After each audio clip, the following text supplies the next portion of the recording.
You know that feeling, right?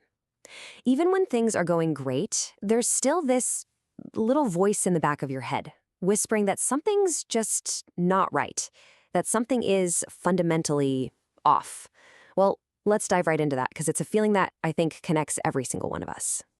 Yeah, it's this really deep human instinct. It's like we're all walking around with this blueprint for a perfect world in our heads.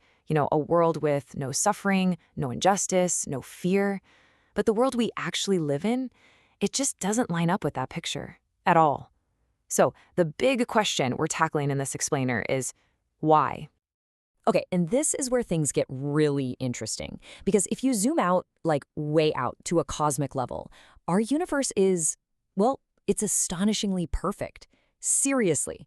Physicists, astronomers, they'll tell you that hundreds of different things, we're talking everything from the force of gravity to the exact position of our planet, are fine-tuned to this unbelievable degree.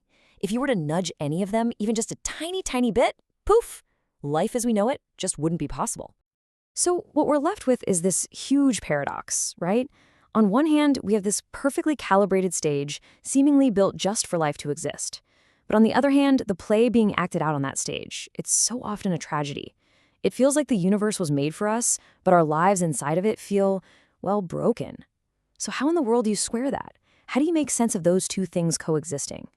Well, the source material we're exploring today puts a pretty radical idea on the table.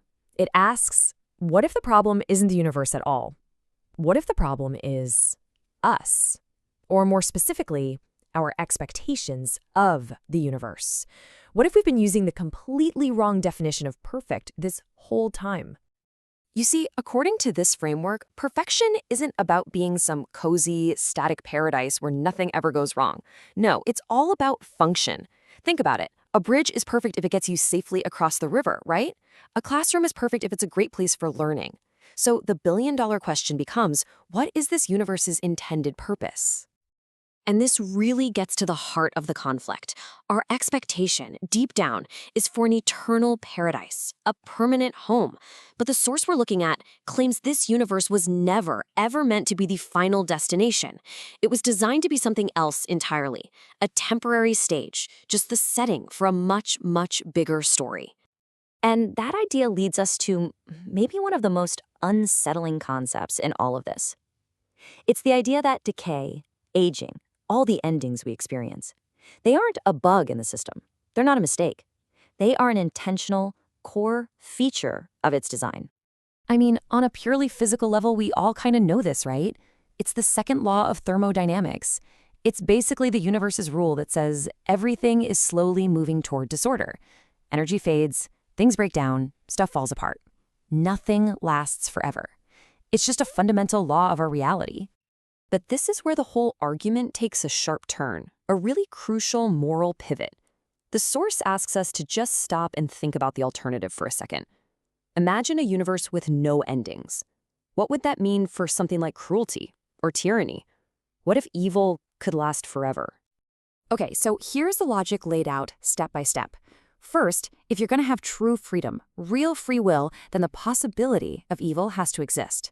Second, if you put that evil in a world with no decay, no endings, it could just fester and grow and compound forever, an endless nightmare. So third, decay, the fact that things break down, creates a hard physical boundary on evil, which leads to the final shocking point.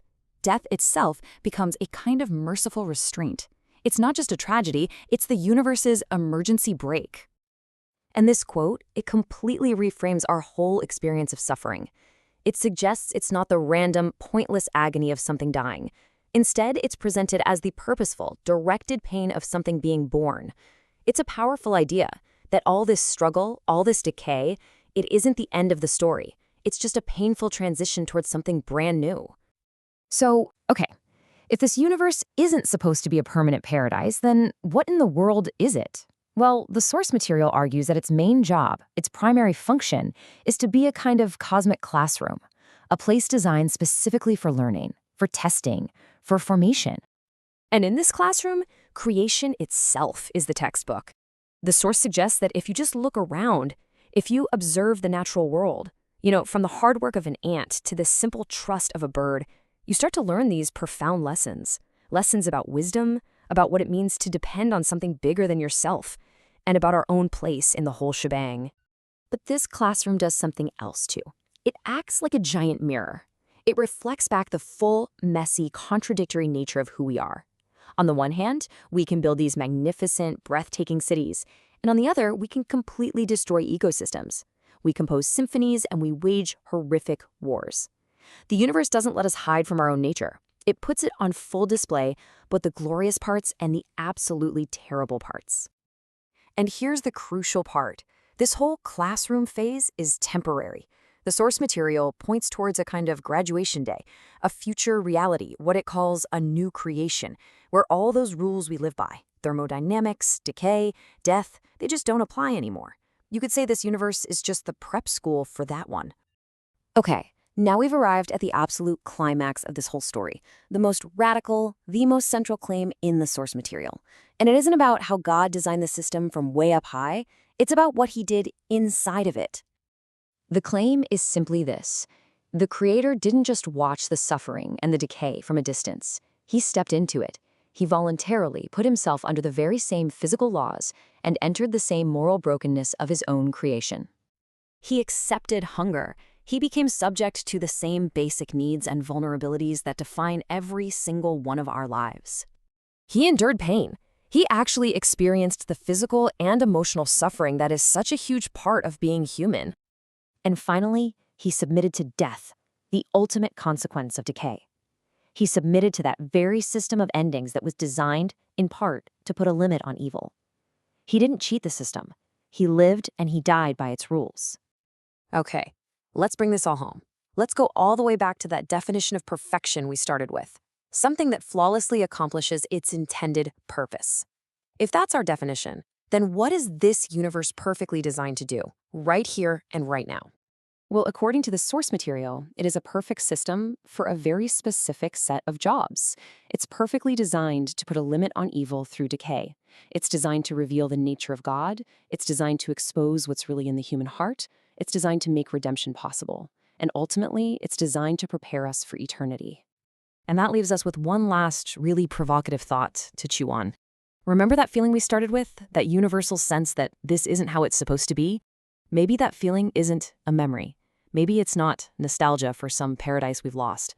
What if it's actually a deep, instinctual homesickness for a paradise that's still ahead, a place that we're being prepared for right now?